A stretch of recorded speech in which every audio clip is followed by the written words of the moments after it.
Good Tuesday morning. Welcome to your Tuesday edition of Cup of Cyber. This morning we will be talking about NIST controls again, still staying with the access control family, talking about AC3. So for those following along at home, we'll be looking at the controls from the control catalog, NIST Special Publication 853.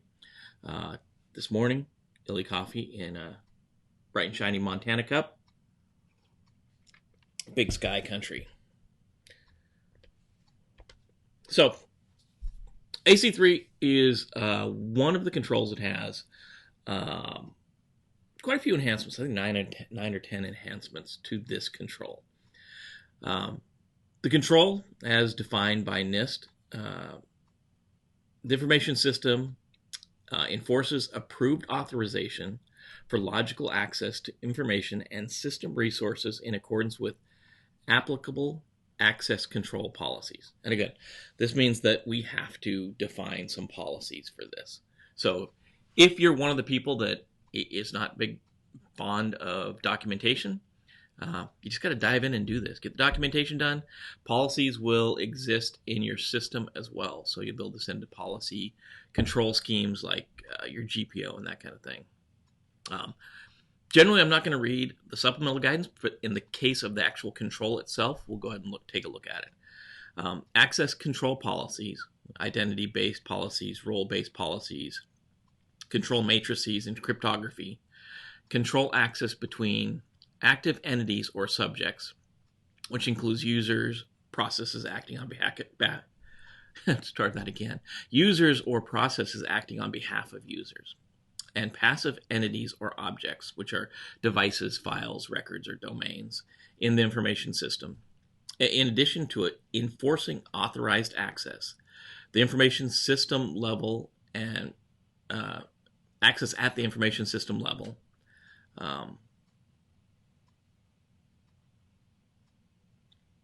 And recognize the information system can host many applications and services in support of organization, mission, and business operations. Access enforcement mechanisms can also be employed at the application and service level to provide increased information security.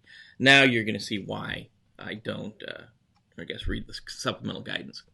So what we're talking about is we're just implementing the access control requirements that we defined in policy in AC1 and then in further definition in AC2 when we actually went through and said, we've got to have these different roles, we've got to have these different groups, they've got to be approved by certain people. Now we're actually putting it in place. When we talk about logical access control, that means we're not talking about locks on doors and locks on file cabinets. We're talking about how people access files or printers or services or other computers on your network, on your computer system. So that's really what we're talking about in this control, right? So that AC3 just lays out the control itself, tells us that we have to have approved authorizations for logical access to information and resources, right? So those roles that we set up, those in AC2, now we're going to use those to actually build, into the system, right? Bunch of related controls with this one. You can check those out. And then we start getting into the enhancements, and this one has quite a few enhancements, right? And I like to see like enhancement 1 when I'm the person implementing the control, and I see something like AC3 Enhancement 1 here, access control and yeah, wow, it feels like a Monday. Hold on. When I see things like AC3 Enhancement 1, access enforcement, restricted access to privileged functions, and then we see where it says it's withdrawn and it's been incorporated into AC6. That means this enhancement no longer exists, but they want to keep a placeholder in the control catalog so not everything shifts around. So if you've implemented all this stuff in like SP 853 revision 3, and now you don't want to go back through and say AC2 is now AC1. So they leave those in there so that AC2 stays AC2, even though AC1 Enhancement 2 is still Enhancement 2. It doesn't become Enhancement 1 because then it throws off everyone's numbering. So we leave that alone. So we get into Enhancement 2, access enforcement dual authorization. It says the information system enforces dual authorization for, and then again, wherever we see the square brackets, we know there's an assignment or a selection. In this case, there's an assignment. So the organization has to define privileged commands or and or other organizationally defined actions. So the organization has to go through and say, for these specific actions, there's going to be what's called a two-person rule, right? So that's what dual authorization means. That means I can't do it by myself. If you watch the game, like the game, the movie War Games, when the two officers had to turn keys simultaneously to launch a missile, that's what we're talking about here. There's certain actions or certain functions that can only take place in your organization if two people authorize them, right? So sometimes we have really powerful administrative controls, and we enforce something like this. Sometimes very simple. Sometimes we'll enforce this by saying one administrator has half the password and the other administrator has the other half of the password, and they can only log on to the system if both of them are present and log in, right? So that's really what we're talking about here. So dual access mechanism. Several ways you can do it. If you want to read the supplemental guidance, it's there. I'll provide you the link to where you can check out this control online, right? Continue on. Mandatory access controls. Now, this gets a lot of people confused. There's two types of access controls we're going to talk about, mandatory and discretionary. The first one we're going to talk about is mandatory, and it's by far the most stringent and the hardest to configure, but generally in security, the things that are harder to configure are going to be the things that are more secure. So in mandatory access control, we'll read it over. Now, the information system enforces, and there's going to another square bracket, an assignment, or an organizationally defined mandatory access control policy over all subjects where the policy, and then there's going to be a bunch of requirements here. A is universally is uniformly enforced across all subjects and objects within the boundary of the information system. So when we talk about mandatory access control, we're always going to have a subject and an object, right? The subject is the person or the account acting on the part of a person on an object. And the object could be a file, it could be a printer, it could be a file store location, it could be another system. So we also have a subject, which is the person or system that's trying to get access to an object, right? So that's an important thing to have in your head when you're talking about mandatory access control. B specifies that the subject has been granted access to the information specifies that a subject has been granted access to information and is constrained from doing any of the following: passing the information to an unauthorized subject or object. So we can't pass it along. I can't access it with my account, download it, and then pass it along to someone else. Granting privileges to other subjects. So I can't use my privileges and give somebody else access. So it's got to go through this process, right? Changing one or more of the security attributes on subjects, objects in the information system or the information system components. I can't go in and as the person with the subject, I can't go in and change any of those things. Choosing the security attributes and attribute values to be associated with newly created or modified objects. Those are going to be those things are going to be happening automatically by the system, and I can't change them. And I can't change the rules governing access control. And finally, again, we've got some organizationally defined variables here. Specifies that the assignment, the organizationally defined subject, so who are the subjects we're talking about in this requirement, may explicitly be granted something, right? Some level of organizationally defined privileges that maybe they're trusted subjects, such that they're not limited by some or all of the above constraints. That's a confusing statement to me, I think. So what we're saying here is the organization is going to specify that there's certain subjects or certain people that can be explicitly granted some type of privileges. Maybe it's full privileges, and they're not going to be constrained by those requirements up above. So we're saying somebody is still going to be able to come in and fix the system if it should get broke. There's probably going to be requirements around that, and that may be something like the two-person rule or something above. So Part C is saying we're going to specify there's certain subjects. Remember, subjects are people or processes acting on part of people that may be explicitly granted, and then we're going to say what level of privileges. Maybe they're trusted subjects, and they can go in and do a bunch of stuff without those requirements above, is all that's saying. Supplemental guidance on that one, and again, I'll provide the link down below when I redo the show notes a little bit later today, but you can check out the supplemental guidance on your own. I'm not going to drag you through that while we're online here.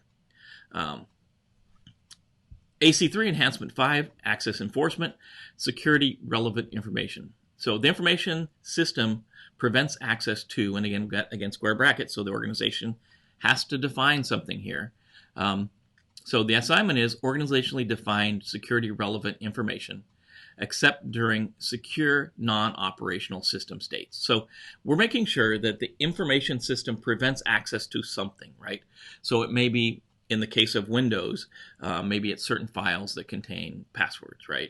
So we're saying it's going to prevent access to those files, except when we're in a secure non-operational system state. So the information system is going to be non-operational. It's going to be offline, and then we're going to have access to those files. So it's going to be up to the organization to define what are those files that should never be accessed when the system is running, right?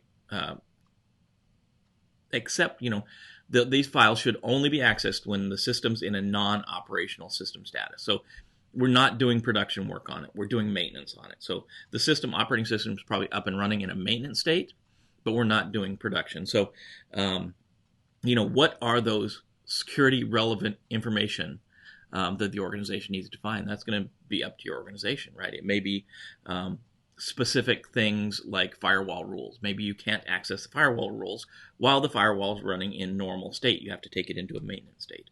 Or maybe you can't access the password files if the system's in a live running state, right?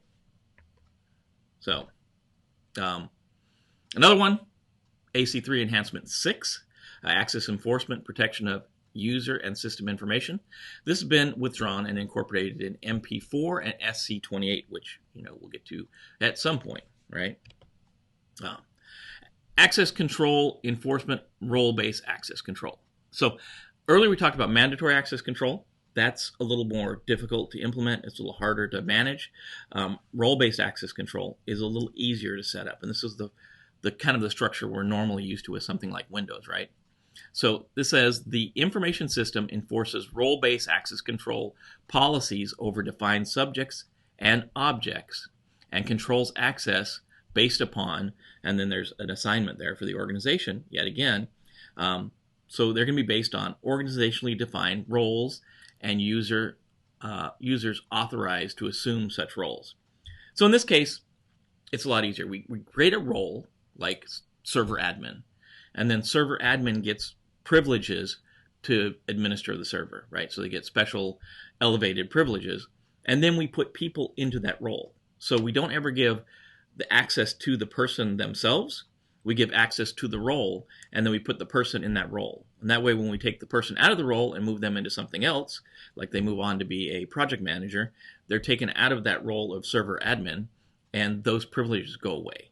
So they're no longer part of that role. So role-based access control is still powerful, but it's not as powerful as mandatory access control in enforcing security requirements, right, around things.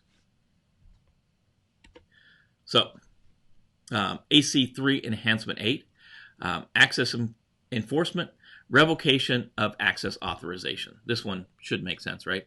The information system enforces the revocation of access authorizations resulting from changes to the security attributes of subjects and objects based on something. Again, the organization's going to have to define this. Organizationally defined rules governing the revocation of access authorization. So when does the organization define that access removal enforcements take place, right? So in some systems, I can take access away from people, but if they're logged onto the system, that access doesn't go away immediately. There's got to be an enforcement mechanism that makes them recheck their permissions. So say I log in, my user logs in at 8 in the morning and they leave at 5 in the afternoon. And maybe at 10 in the morning, their manager says, hey, pull their privileges for this, pink elephant, pull that project, pull their permissions for that pink elephant folder. So you pull their permissions, but if they don't maybe in some systems, they don't log out and log back in, they still have those permissions till the end of the day.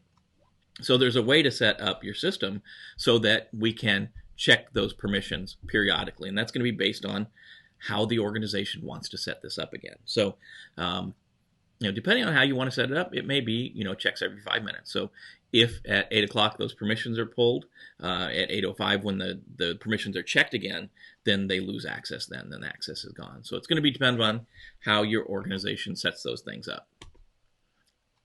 AC3 Enhancement 10, Access Enforcement, Audited Override of Access Control Mechanism. So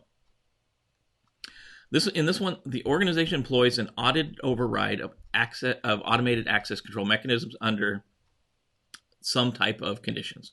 So the organization has to first define the conditions that this is going to be implemented. So we may say in disaster recovery situations or in continuity of operations activities, we're going to employ an audited, that means somebody's going to be logging and monitoring all of these activities, an audited, and somebody's going to be looking at those files as well, override of access control mechanism. So during those emergency situations, sometimes all of these controls we put in place get suspended, and certain people are able to go in and just make the system work. And we want to define when those conditions take place, because that's pretty dang important. Because if we don't define those, then what's the point of the control, right? So maybe in disaster recovery situations, we limit some of the controls around access control that are put in place, right? And then what NIST says there's no references to AC3.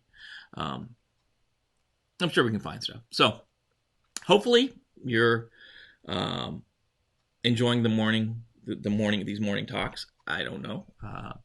Maybe you're watching them later in the day. Maybe you think they should be later in the day. That's something, if you think that's the case, comment below. This time works for me. A couple people seem to work for them as well. I know it's early in the morning. Maybe some people don't think it's so early, but I imagine if you're out in California, it's pretty doggone early out there. So if you think it should be later in the day, let us know in the comments below. If you want to see something specific, note it in the comments below. Like the channel. It's going to help us. Subscribe. You'll be helping us move forward. Hit the bell. The bell just notifies you when new content is coming out, and when I do a live stream, you'll get notified it's coming. So that hopefully you're having a good day. Enjoy your coffee or whatever beverage you're having in the morning, I guess, and be safe out there.